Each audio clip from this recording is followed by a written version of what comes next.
«31 июля с рабочим визитом прибыл в наш город глава Чувашии Михаил Игнатьев. С раннего утра рабочая группа побывала на полях агрофирмы «Пионер» и на его территории. Затем было проведено совещание по подведению итогов социально-экономического развития за первое полугодие текущего года в администрации Канашского района. Руководитель региона проинспектировал ход ремонтных работ в одной из школ нашего города и оценил подготовку образовательной организации к новому учебному году. Глава Чувашии также ознакомился с благоустройством дворовой территории в Восточном микрорайоне. Здесь ведется текущий ремонт дорожного покрытия, тротуаров и освещения. Там должны появиться и новые малые архитектурные формы. Данные работы ведутся в рамках программы формирования современной городской среды, на реализацию которой только на текущий год предусмотрено свыше 18 миллионов рублей. Не оставил глава без внимания и Канашский городской парк культуры. Михаил Игнатьев отметил, как заметно он преобразился благодаря средствам, выделенным на программу по формированию современной городской среды. Как отмечают сами горожане, парк становится все лучше и лучше. Недавно там появилась новая спортивная площадка с уличными тренажерами. В скором времени завершится работа по обустройству еще 2 объектов – скейт-площадки и детского городка. Следующий этап рабочего визита – совещание по подведению итогов социально-экономического развития за первые 6 месяцев текущего года. Первое, на что обратил внимание глава республики – на работу руководства города и депутатского корпуса, назвав ее конструктивно-деловой. Несмотря на это, есть еще минусы. Это проблемы воды, дорог, мусора и многого другого. Также отметил, что все проблемы можно решить быстро и качественно, если принимать активное участие в этом будут сами жители города. Особо обратил внимание присутствующих на рост задолженности за услуги ЖКХ, что составляет 35%. Доклад об итогах социально-экономического развития был представлен главой администрации.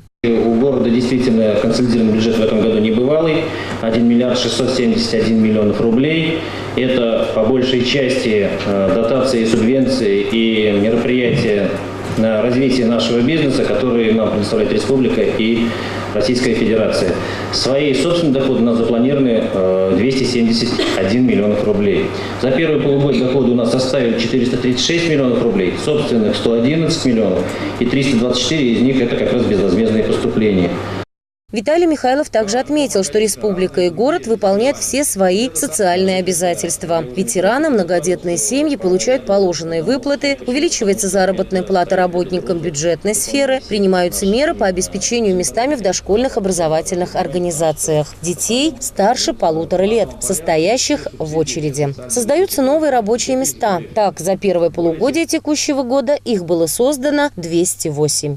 На 1 июля 2018 года в городе 480 юридических лиц, 1338 индивидуальных предпринимателей, 5450 человек заняты на предприятиях малого бизнеса. Объем отгруженной продукции, выполненных услуг по предприятиям, относящихся к малому бизнесу, составил 1 миллиард 694 миллиона рублей. Отдельно отмечу показатели по серой заработной плате. В этом году мы должны были выявить 1407. У нас план определенно доводится. На сегодняшний день выявили 633 человека, 45%. Также в ходе этой работы выявляется, что на территории города осуществляют деятельность структурные подразделения предприятий, зарегистрированных в городе Москве, в Санкт-Петербурге, в городе Казань. У нас есть Нижний Новгород. По ним тоже проводим работу, чтобы НДФЛ в части сотрудников, работающих на территории города, поступал в город Канаш.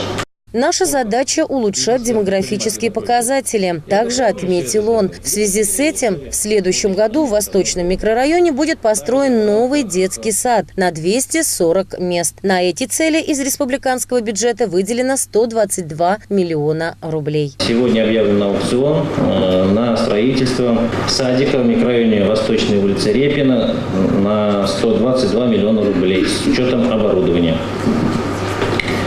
10 образовательных учреждений в школе, 6194 учащихся было в прошлом году, на этот год заявлено 6405, рост 200 человек прибывает учеников. Всего в городе реализуется 8 инвестиционных проектов со сроком реализации до 2020 года и созданием 319 рабочих мест. Ни для кого не секрет, что долгое время в качестве проблем жители Канаша называли неудовлетворительное состояние дорог и дворовых территорий. Так вот, уже за первое полугодие отремонтировано 20 дворовых территорий многоквартирных домов и 4 проезда к ним. На этот год у нас запланировано 8,2 миллионов рублей с учетом нашего софинансирования.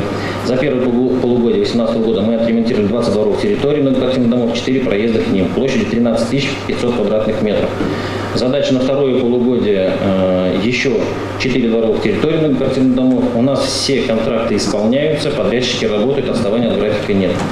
Положительно отметил состояние города на сегодняшний день и министр образования и молодежной политики, руководитель информационной группы Александр Иванов, отметив, что в Канаше ведется большая работа по подготовке школ к новому учебному году на примере капитального ремонта школы номер 6 в Восточном районе. Вот здесь очень приятно, Михаил Васильевич тоже отметил вначале, я как куратор муниципального образования скажу, на самом деле изменился климат в самом городе. Взаимодействие законодательной депутатского корпуса и исполнителей администрации другое стало, более плотное понимание. Но в то же время, вот как раз, когда объединились сегодня, более-менее определили вектор совместного движения, вот актив, депутатский актив и руководители, вот каждый бы взял немножко на себя еще ответственность. Без этого не вытащим. Предоставив слово главному врачу Канашского медицинского межтерриториального центра Ринате Федоровой, глава Чувашии зачитал вслух вопрос касаемо неисправности компьютерного томографа. Компьютерный томограф с 2008 года, он как бы вышел из строя, там сломалась рентгеновская трубка. Мы вышли заявкой, Министерство здравоохранения выделили дополнительные финансовые средства.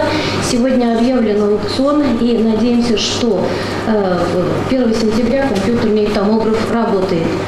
Рената Николаевна также сообщила, что средняя продолжительность жизни населения в Канаше составляет 67,6 лет. При этом средняя продолжительность жизни женщин – 74 года, мужчин – 62. Канашский межтерриториальный центр сегодня обслуживает население численностью 41 959, в том числе взрослое население более 30 тысяч, детское население более 11.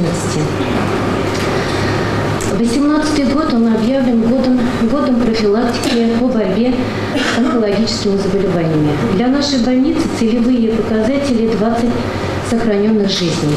За отчетный период мы добиваемся этих результатов, проводя профилактические мероприятия. Главный врач также отметила, что значительные объемы средств направляются на улучшение материально-технической базы лечебного учреждения. Благодаря программе «Земский доктор» есть возможность решить проблему кадрового дефицита. Большим резонансом стало изменение в пенсионном законодательстве. Об основных положениях, условиях и параметрах механизма законопроекта, одобренного в первом чтении Госдумой России, рассказал присутствующим исполняющий обязанности начальника управления Пенсионного фонда России в городе Канаш Дамир Сабиров. Основные цели данного законопроекта – это обеспечить увеличение уровня пенсионного обеспечения темпами выше уровня инфляции при соблюдении международного стандарта по замещению не ниже 40% от утраченного заработка. Сбалансированность расходов на выплату пенсии с возможностями бюджета и сохранением возможностей экономического развития.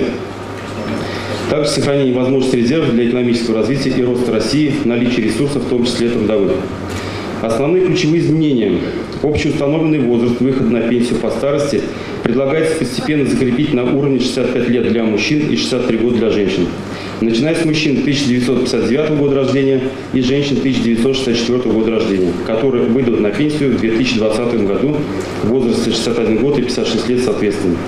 Глава Чувашии обратил внимание, что республика не может сама обеспечивать пенсионеров. Вот у нас пенсионный фонд в целом по республике 62 миллиарда рублей. Это больше даже, чем консолидированный бюджет Чувашской республики.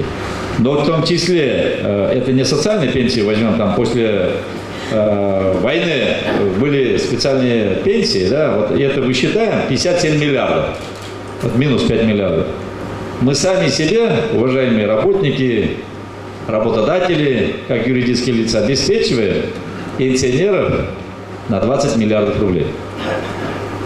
37 миллиардов рублей мы получаем через межбюджетные трансферные отношения. Вы знаете, Пенсионный фонд России ежегодно получает с федерального бюджета, это наши налоги, напрямую 1 триллион рублей. Это для сведения, для учета. Вот если сегодня примут другой закон, все регионы Российской Федерации, все субъекты в России обязаны обеспечить своих пенсионеров на своих территориях. У нас минус 37 миллиардов рублей. Вот это цифра. Депутат Государственной Думы Николай Малов также подчеркнул, что не нужно жить только сегодняшним днем. Если увеличивается возраст выхода на пенсию, то должны быть созданы и условия для увеличения продолжительности жизни. Сегодня на постсоветском пространстве осталось всего два государства – это Россия и Узбекистан, которые не приняли решение по увеличению пенсионного возраста. Сегодня все остальные государства давно это решили. Сегодня мы и являемся по отношению к европейским странам. Но как это мы должны сделать? Конечно, должны подойти взвешенно, учесть все, что можем сегодня учитывать, мнение всех и каждого.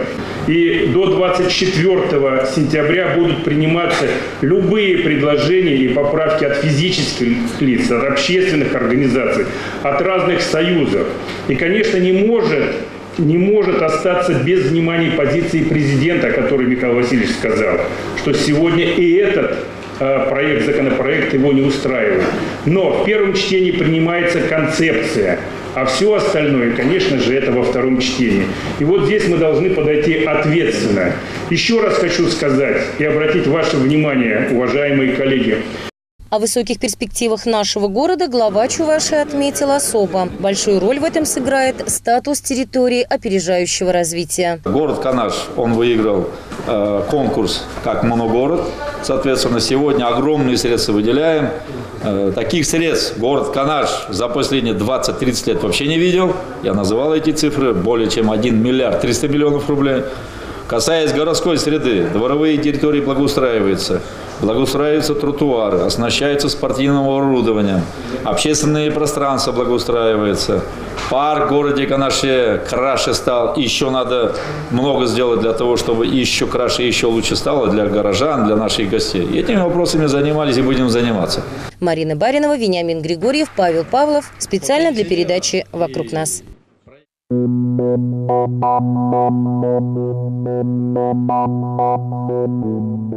Thank you.